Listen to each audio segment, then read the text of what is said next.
নজর রাখবো দেগঙ্গার চাকলার দিকে। সেখানে একেবারে দেদার সবুজ ধ্বংস। দেখুন যে ছবি আপনারা দেখছেন এই মুহূর্তে, রাতে পরপর দুটি নার্সারিতে দুষ্কৃতীদের হানা। দেশি বিদেশি গাছের চারা কেটে ফেলার অভিযোগ সামনে আসছে। কারা এই দুষ্কৃতী হানা, কারা এভাবে সবুজ ধ্বংস করলো? প্রতিনিধি জিয়াউল আমাদের সঙ্গে রয়েছেন। জিয়াউল, এভাবে নার্সারির উপর হামলা কেন?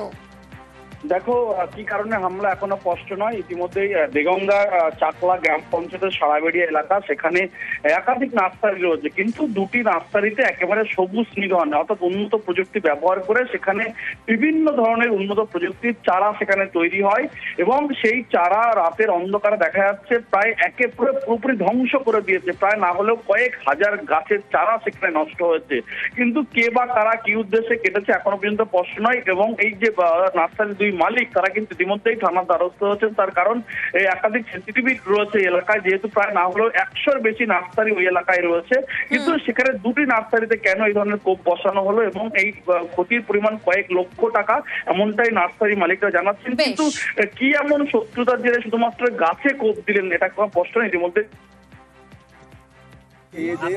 চারাগুলো কেটে একেবারে সর্বনাশ করে দিয়েছে এই নার্সারি, এবং এর সঙ্গে আর একটা নার্সারি আছে, তারও ক্ষতি করেছে। আমরা চাইছি যাতে এই যারা ক্ষতি করেছে আর পাশে যাতে ক্ষতি না হয়, যেন সঠিকভাবে তদন্ত করে।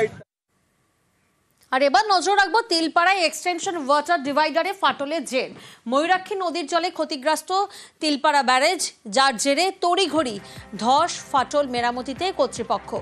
ধাপে ধাপে ব্যারাজের ক্ষতিগ্রস্ত অংশে মেরামতি হবে। সুপ্রতিম প্রতিনিধি আমাদের সঙ্গে রয়েছেন।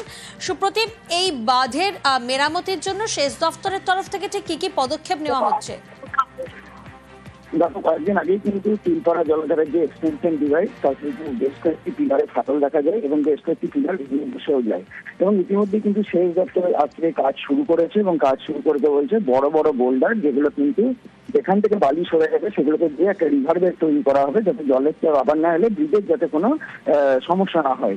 এবং সেই কারণে কিন্তু ইতিমধ্যে স্থানীয় যে পাথর খাদান আছে তাদের তাদের সঙ্গে প্রতিনিধির সঙ্গে বৈঠক হয়েছে, যাতে সহজেই সেখান থেকে পাথর খাদান থেকে পাথর পাওয়া যায়, বোল্ডার পাওয়া যায়, এবং সেই মতো কিন্তু কাজ শুরু হয়েছে। পাশাপাশি নির্দিষ্ট কয়েকজন ব্রিজের ইঞ্জিনিয়ার যারা কিন্তু ভার্চুয়ালি কানেক্টেড থাকছে, যারা করবে, এবং ওয়াটার কমিশনের লোকজনও কিন্তু আজকে আসছে, যারা এই ব্রিজ পরিদর্শন করবে এবং বাঁধ ইতিমধ্যে যাতে যানবাহন নিয়ন্ত্রিত রয়েছে, যানবাহন যাতে চালু করা যায় সেজন্য কিন্তু ইতিমধ্যেই সংস্কারের কাজ শুরু হয়েছে তিলপাড়া ব্যারাজে। বেশ, একেবারে, এবং সেই দিকেই আমরা নজর রেখেছি, যেখানে তিলপাড়ায় এক্সটেনশন ওয়াটার ডিভাইডারে ফাটলের জের। ময়ূরাক্ষী নদীর জলে ক্ষতিগ্রস্ত তিলপাড়া ব্যারেজ, তড়িঘড়ি ধস ফাটল মেরামতিতে কর্তৃপক্ষ।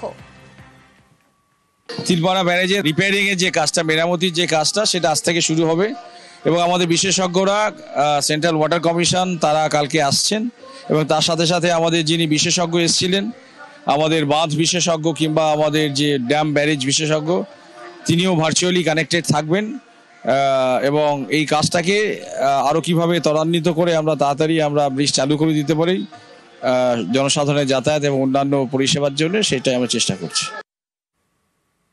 ঝাড়গ্রামের বেনপুরের দিকে নজর রাখবো। সেখানে ধসলো মাটির দোতলা বাড়ি। দেখুন সেই ছবি, মাটির দোতলা বাড়ি কিভাবে ধসে গেছে। বেনপুর 2 ব্লকের লেদাশালে বিপত্তি, বাড়িতে কেউ না থাকায় অল্পে রক্ষা পায় বাসিন্দারা।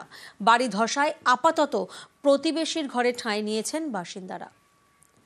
বেনপুর 2 ব্লকের ছবি এই মুহূর্তে আপনারা দেখছেন। ঝাড়গ্রামের বেনপুর, যেখানে মাটির দোতলা বাড়ি আচমকায় ধসে যায়। বেনপুর 2 ব্লকের লেদাশালে বাড়ি ধসে বিপত্তি, বাড়িতে তখন কেউ ছিলেন না, ফলে অল্পের জন্য রক্ষা পেয়েছেন বাসিন্দারা। বাড়ি ধসে পড়ায় আপাতত প্রতিবেশীর ঘরে ঠাঁই।